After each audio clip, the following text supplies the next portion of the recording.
जाय छ बजरिया त किनली हनी मुआ भूल न जइहा हमर बेदानंद बलमुआ।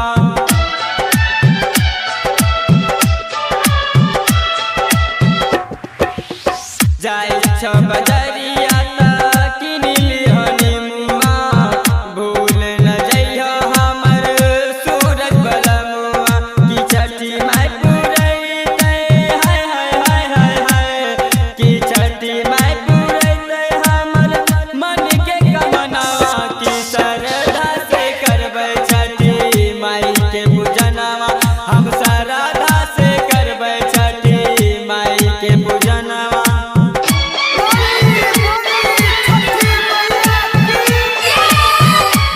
रिकॉर्डिंग स्टूडियो क्रांति चौक आलमनगर मधेपुरा। हमर छठी मैया के महिमा निराली रहे छे मैया सबे दुखिया पे सोहाय।